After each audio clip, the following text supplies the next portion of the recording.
Can we talk a little bit about inside-outside strategy? Indivisible, we are organizing in communities across the country. We're not alone. There are folks who are fighting for democracy or abortion rights or climate justice all across the country. In 2021, 2022, we were part of this large coalition that was fighting for democracy reform.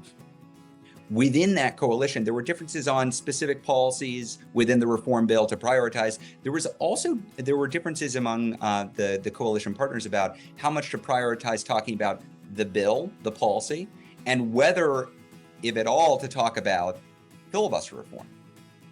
We very firmly came out and said we've got to push folks on filibuster reform, because it doesn't matter how perfect your bill is. If we don't have filibuster reform, you're never getting an up or down vote on it. As you think ahead to 2025 and a new opportunity for reform, what would you like to see outside groups do to increase the odds that we get to that filibuster reform? Well, two things. One is, as we approach 2025, at every political gathering where there's a Senate candidate who's talking about policy, someone has to say, so there's a minority veto on policy today.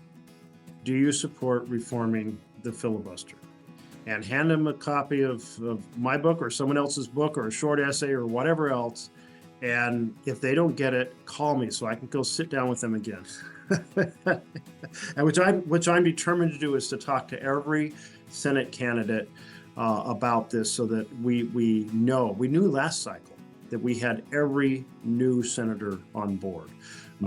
But we can't have anyone elected on the Democratic side who isn't going to support the reform. If we end up with 50 or 51 senators and we can't actually implement a understanding that the filibuster was not intended to be used in this fashion and convert it from its current form to a talking filibuster, then we have failed. We've elected somebody we shouldn't have elected. We've given money, we've given grassroots support, we've organized, we've knocked on doors. We have failed. Yes, on talking about the filibuster itself, but also coming back to and reminding people that it's an abstract, if you take it that way. This is the difference between actually shutting down dark money or not. You and I donate $200, we're disclosed. A billionaire gives the friend of the candidate $20 million or $50 million to run campaigns on behalf of the candidate. It can be done in secret. That is deep, profound corruption of the democratic process. Reproductive rights, it's gun safety, it's healthcare policy, it's everything that we care about.